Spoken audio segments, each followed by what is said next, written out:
Hey guys, this is Bob Hickman. It is so good to be back with you. Well, I was here looking out the window, looking at the beautiful trees, the beautiful sky, and I was thinking, wow, what a mystical day it is. When it's like one of those days where everything feels in harmony. I think I'm going to go out in a little while, have a walk with my magic staff. Anyways, I wanted to come here today to talk about a fascinating subject. And that subject is the realm of the Fae, the fairies. A lot of you have been writing and saying, Psychic Bob, will you teach us more about the fairies and about the realm of the Fae? You know I will. I'm so excited to always talk about that. It is absolutely fascinating. So anyways, we're going to have a little lesson today. So sit back, chillax. If you want to take notes, that might be a good thing too. So come on along. Well, you know, guys, when we talk about the fairies, we're talking about the kingdom of the Fae. Sometimes it's spelled F-A-E, sometimes it's spelled F-E-Y. Doesn't matter, you can spell it either way. But it's from this word that we get the word fairy. F-A-E-R-Y is the old English spelling, and the more modern spelling is F-A-I-R-Y. It basically means the fair ones, those who are filled with light. Now, the interesting thing about the fairy realm is I've been getting a lot of letters or people saying, well, Bob, is an elf a fairy? Is a dwarf a fairy? Is a gnome a fairy? I don't understand all this. What's the difference? Well, let me kind of give you a little bit of an outline here. A broad chart for you. Now, when we talk about the realm of the Fae, we have to kind of understand something. There are kind of what I want to call two main divisions here. There is the fairy division. I'm going to spell it A-I-R-Y, that's how most people spell it. And there is also the elven division. Now, there are actually many different branches, but for today I'm going to kind of simplify it down into two main branches. Now, what you need to know, first of all, is that the elves are fairies, okay? So all elves are fairies, but not all fairies are elves. So this is why we're going to break it down into the fairy realm and the elven realm. Now, in the fairy realm, we have the traditional little fairies, like you see. These are the small little creatures that you see floating around flowers with little wings, and they're happy little creatures. These are a branch of fairy. Usually you'll find that these are small, maybe about 2, 3, maybe 4 inches high. These are what are known as actually elemental fairies. These fairies are believed to be very connected to plant life and to elemental life. So these fairies, the small little ones like you see in the movies, they are real beings. Many people have seen them, but they tend to be guardians of the plant kingdom. They oversee the well-being of plants, they oversee the well-being of rocks, they oversee the well-being of rivers. These little fairies are what most people think of when we talk about fairies. However, there is another classification. There are fairies that are large size, and they can be the size of humans. These Fae many times appear, sometimes people think they're angels, though some of them have wings, some of them don't. But when we talk about fairies, remember this, they're not always just the little Tinkerbell creatures. They can actually be full-size human beings, and some of them are even larger than humans. They can be like 7 and 8 feet tall. So when we talk about dealing with the fairy realm, we want to kind of keep an understanding that there are many, many types of fairies. Now, that leads us over here to the Elven realm. People are going to say, well, what's the difference? Well, the elves generally do not have wings. So they are not winged creatures. However, they are fairies. Now, like the elemental fairies, they are found in the woodlands. These elven creatures tend to be very similar to in habitation to the small fairies. The elven kingdom traditionally lives in the woodlands. Now, elves are also found in the mountains, and also they're found even in deserts. The elven kingdom has some very interesting features.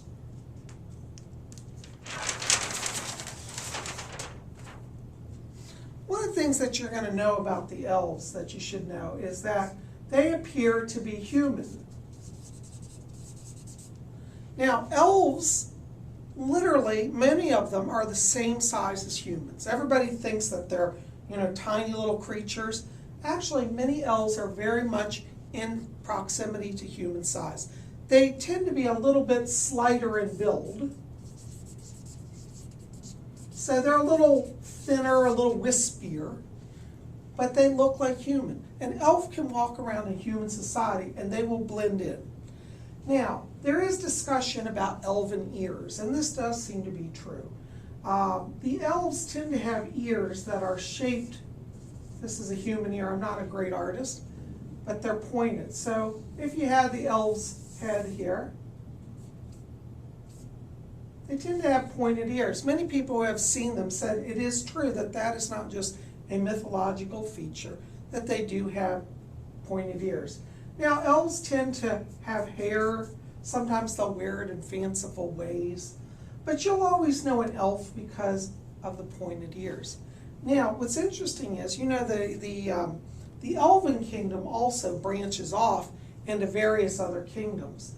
And I'll show you that as well.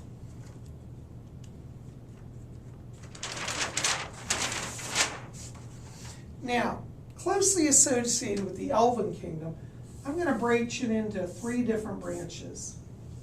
We've got the elves, which we've talked about. We also have the dwarves. Singular is dwarf. And we also have gnomes. You're going to say, Bob, gnomes? Really? Those little garden gnomes? That's real? Actually, it is. So, these all 3 of these appear to be humanoid in appearance. Dwarves tend to be rather short. Most of them appear about 3 to 4 feet tall. And they also have a humanoid appearance, meaning they look just like people. Dwarves, some of them have the pointed ears and some don't. So it's very interesting because you could meet a dwarf and think that that's just a human is actually from the Fae kingdom. There are also the gnomes. Now the gnomes are very fascinating. There's been a lot of research done on that. And actually the little garden gnome statues that you see are rather accurate. Gnomes tend to be even smaller. They're usually around 18 inches to 24 inches. So 1.5 to 2 feet tall. And for those of you who are in Europe, that would be about probably about 1/2 meter in height. The gnomes actually are oftentimes depicted wearing conical hats. And that is actually true. They wear that. Now sometimes the hats are red, sometimes they're blue. I've heard they're green. Generally, the gnomes tend to wear red or blue or earth tone colors. The dwarves also tend to dress in very much earth tones. Both of the dwarves and the elves are very connected to the earth. And so they love to kind of be in the earth. Where do they live? Most of them live also in the forests.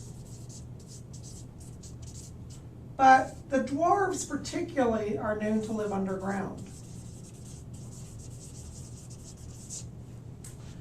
The gnomes also, very much like the elves, live in the forest.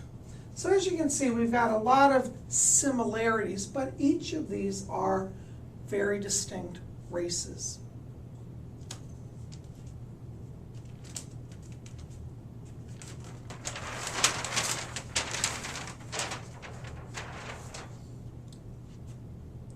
Now, I'm probably going to do another video on another classification of fairy, but I'll just touch on it briefly here.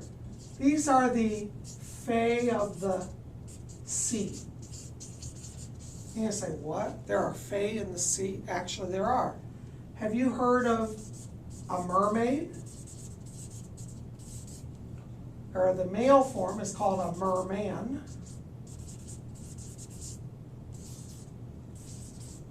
These are actually the Fae of the sea. Many sailors throughout time, and you can research this, have reported sightings of mermaids and mermen. They have been seen in literally every ocean around the world.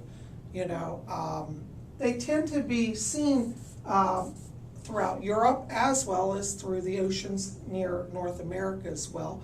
There are even reports of the mermaids and the mermen down in the South Pacific. So this seems to be a global phenomenon. Now, like the other Fae, like our elves, our gnomes, and our dwarves, these two are Fae. Now, mermaids are fairies, but again, as we say, not all fairies are mermaids. So think of fairies as an umbrella overarching many subsects, okay? So I think we'll probably have to do an entire other video on Fae of the Sea, but I wanted just today to touch in on some of these. Now, if you're interested in following the Fae or getting to know the Fae, you want to spend time in nature. Be in nature. You know, that's where you'll connect to them. One of the things that also will help you to connect is meditation. Many people ask me, they say, Psychic Bob, are the Fae real? And I say, yes. They say, well, do they live on the earth or where are they? And the truth is, they actually live on the earth, but they also partially inhabit the astral plane. And the astral plane is the plane that blends, it's a spiritual realm that blends in with the earth realm.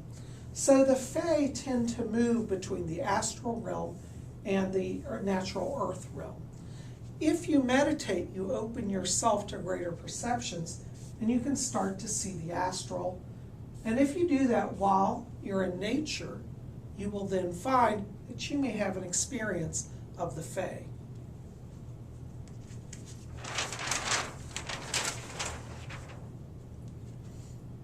Now, some of you are going to say, well, Bob, I've heard that it's not safe to contact the Fae. I've heard they're dangerous. And people ask me, are they dangerous? Well, that depends. I have heard of cases where people have offended the Fae and they've literally disappeared. Some of them have been cursed. They've gone into comas. I think that we have to approach the Fae with caution. The truth is, they are afraid of us as we are of them in many cases. So we want to always approach them with caution.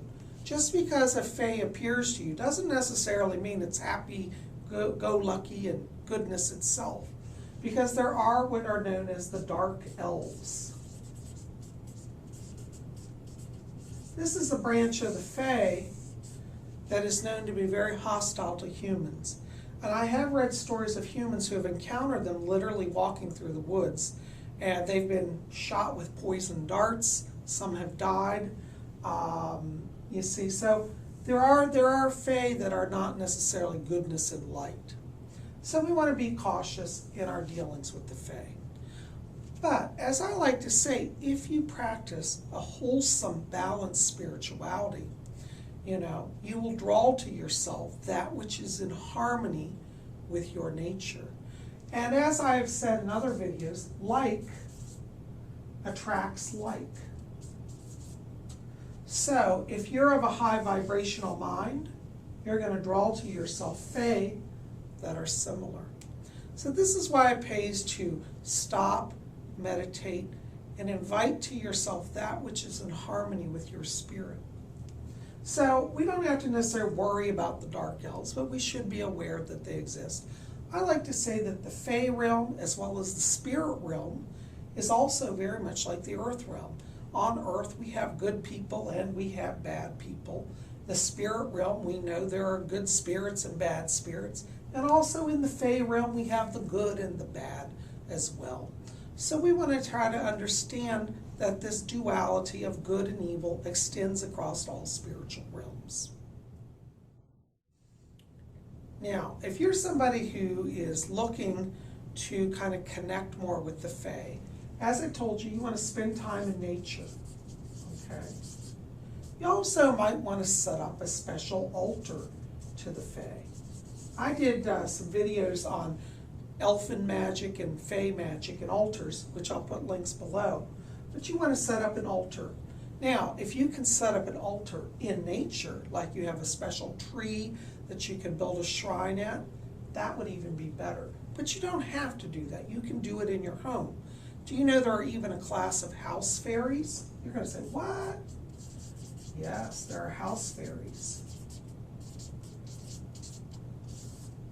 One of the brands of house fairies that is very well known are known as the brownies.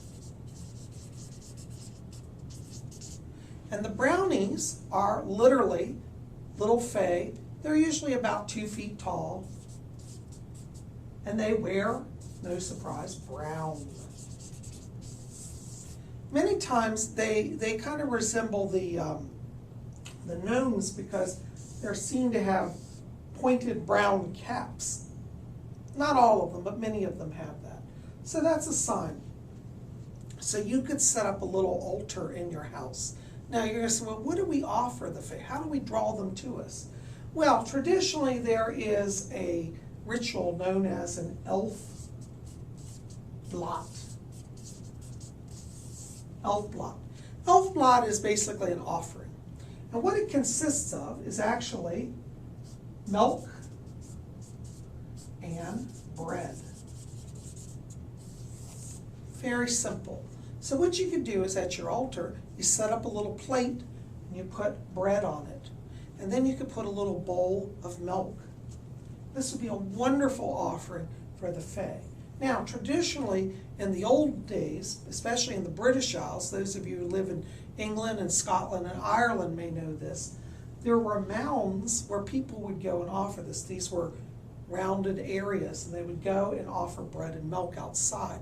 And if you have an area where you can do that without creating disruption or getting arrested, that might be an option as well. But either way, you could even do it in your house. Now, interestingly, people say, remember Christmas time, when Santa Claus comes, you leave out cookies and milk. Well, do you know that actually comes from the Fae tradition? It's believed that Santa Claus is also part of the Fae kingdom. So I'm of two minds about Santa Claus. That's probably a whole other video. I believe he's personally also the spirit of St. Nicholas, who is a saint, but he could as well be a Fae, connected to the Holly King or the Oak King. But anyways, either way, we have in the Santa Claus tradition of milk and cookies, which is very much like the milk and bread offerings of the elf blot. So that's another way. So you can make an altar and set up this offering. That would help you connect.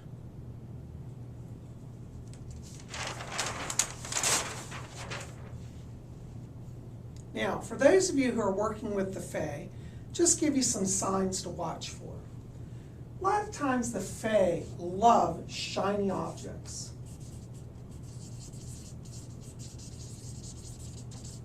This would be like jewelry, silver, crystals. These are wonderful offerings to the Fae. But I'm going to tell you, somebody who's worked with the Fae, be prepared for your jewelry to start magically disappearing. I had a beautiful ring several years ago that I was doing an invocation to the Fae, and my ring literally disappeared. It was kept on my altar every night to recharge, and I got up in the morning and it was gone. The ring was gone for about over a year, and when it reappeared, I was literally standing in my kitchen and I heard a piece of metal fall, and the ring bounced across the floor out of nowhere a year later. So very interesting. The Fae will have fun with you. They can tend to be tricksters, so know that about the Fae. Don't get too worried if stuff misses. You know, you can say thank you, I hope you enjoy it. You know, with the Fae, they really don't like greed, so don't get angry at a Fae if he takes your favorite ring. They'll bring it back. But they like to sometimes test the heart of the person who they're playing with. So if you show greed and obsessiveness over material things, the Fae won't visit you anymore and they'll keep what they've taken. But if you let them have it with a joyful heart, they sense that, and eventually you'll get it back. That's how it works with them. Anyways, guys, this is just a little briefer here on the Fae. We're going to do more about this. I think there's so much more we could go into, but today's just a little touch in on the subject. But I hope this answers a few of your questions, and I'm so glad you're here. So keep it here at Spirit Show. We got more coming, and I'm looking forward to seeing you back here. Listen, let me ask you, have you ever had a fairy encounter? I'd sure like to know that. Anyways, tell me in the box below, or if you're on Facebook, put it on my wall. And if you're new here and you haven't subscribed, or even if you're old here and you haven't subscribed, we'd love to have you here. So hit that subscribe button, join Spirit Show Day. We'd sure love to have you here. Blessings to you all. Thanks, and the blessings of the Fae to you all.